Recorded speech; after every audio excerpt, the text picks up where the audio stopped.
Alright everybody, welcome back to another day at the farm. Supposed to be a warm, humid day this morning, and then possibility of rain and showers and thunderstorms this afternoon. But today I'm just leaving Carlton Place now. I had to pick up some feed and picked up a rooster. About the same age as our laying hens that we got, so he's going to grow up with them and be an addition to our flock, I guess you could say. So here's our new little rooster. He's a lot smaller than our chicks, which we thought he'd be closer to their size, but that's okay. He'll grow.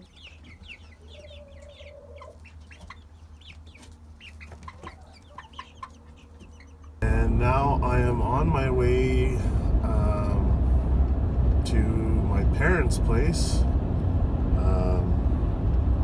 One of Mom and Dad's neighbors had a rototiller that we've acquired for a week or so, and we've got a big job ahead of us. So as much as I'm really not looking forward to doing it, but it's one of those things we have to do. So, you've seen maybe in our earlier videos that we planted a little less than 2 acres of pumpkins this year.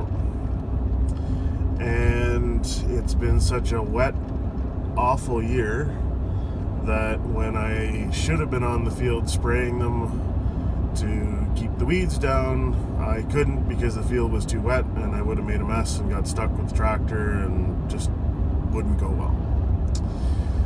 Then I looked at the option of, now that it's dried up a bit, taking a cultivator on the tractor and doing in between the rows with that.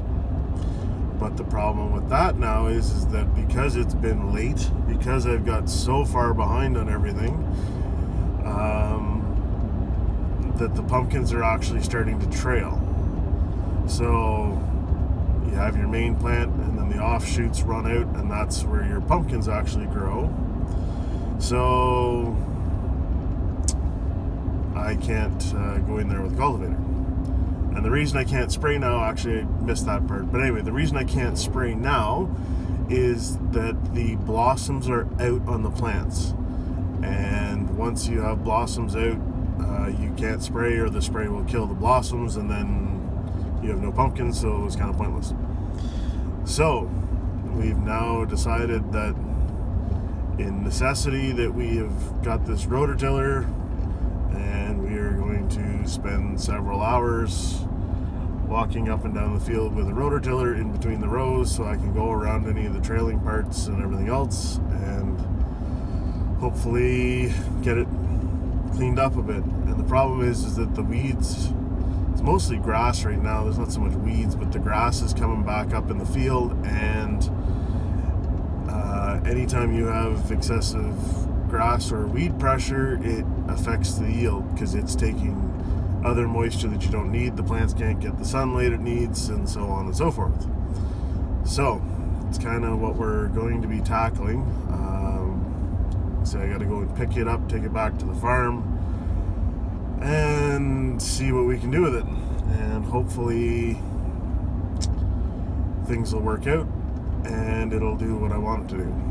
No guarantees yet, but gotta try something. So anyway, I will bring you along, and once we get rototiller back to the farm, we'll show you what I'm up against and what we're doing and all that good stuff. So yeah, we'll get back to you in a bit.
folks, well, you got a brief glimpse of what I'm up against. Tore away at that field with the rototiller for a couple hours here and didn't get a whole lot accomplished, maybe 10 or 15% of the field or so. But anyway, that's about all the footage we're gonna have for today. I'm headed down back to the front. I've got to have a quick bite to eat and get cleaned up a bit. I've got a meeting with a bunch of the folks from the NCC here this afternoon. Over the next few days we're open and so on and so forth, but in between those times we'll be working away at that field, so whenever we're doing that we'll set up the camera and do some footage. Get back to you soon, and take care for now.